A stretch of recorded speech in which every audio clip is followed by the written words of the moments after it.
Hi, it's Ken from Get English Tips here.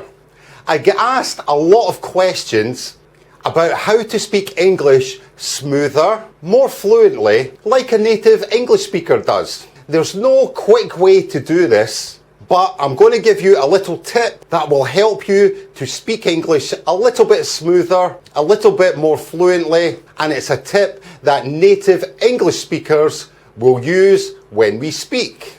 And this is how we can speak English smoother. The first thing to remember when you're learning new vocabulary is to immediately use that vocabulary in a sentence. A sentence that you're going to use. This way, you will become more smoother because you will remember it. Also, remember that vowel sounds are very, very important to speaking smoother. Not vowels themselves, but vowel sounds. So let's have a look how you can speak English that little bit smoother. If we look at regular verbs, for example, the verb ask. The final sound is a k, ask. Normally with ask, we will have another word following it. And this word, a lot of times, will have a vowel sound. For example, ask him, ask her, ask at the meeting. But when we speak, we don't say, I will ask him, I will ask her, I will ask at the meeting. Because the next words have vowel sounds, we can join the final sound of ask onto the next word, if it's a vowel sound. So we can say, I will ask Kim, I will ask her, I will ask at the meeting. But when we say it, we have to speak that little bit faster. So it becomes, I'll ask him, I'll ask her, I'll ask at the meeting. Remember, in English, we don't speak individual words, we speak in syllables. I'll ask him, I'll ask her, I'll ask at the meeting. Notice as well, we don't say I will ask. I will becomes I'll or I'll. I'll ask him, I'll ask her, I'll ask at the meeting.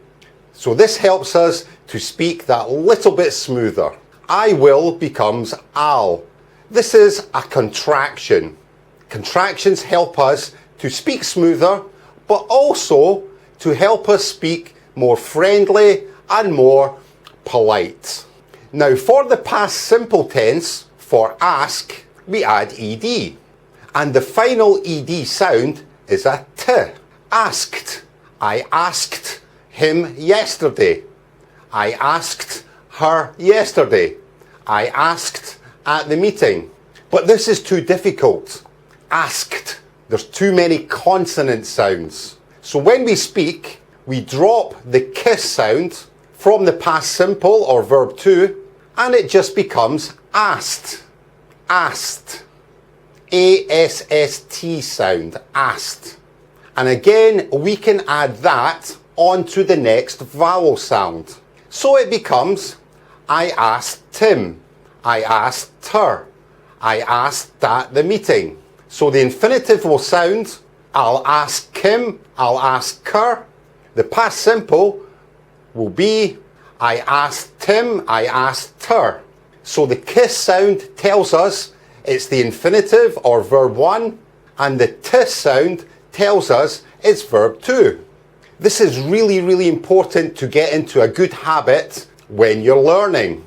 And it's important to know the final sound of the verb, especially regular verbs, because as you know, they have three different sounds, which I will cover in a later lesson. So remember, the final sound of a verb we can add onto the next word if it's a vowel sound. I'll ask Kim. I asked Tim yesterday. I'll ask her. I asked her yesterday. I will ask at the meeting. I asked at the meeting yesterday. So this is really important when you're learning new vocabulary, is to use the vocabulary in sentences. short sentences that you're going to use. And remember, in English, we speak in a rhythm of maybe 5 or 6 syllables, and then we'll stop. It sounds a bit like da-da-da-da-da-da. I'll ask at the meeting. I'll ask her when I see her. I'll ask him when I see him. It's almost like a song when we speak. So try it and see. Don't be shy.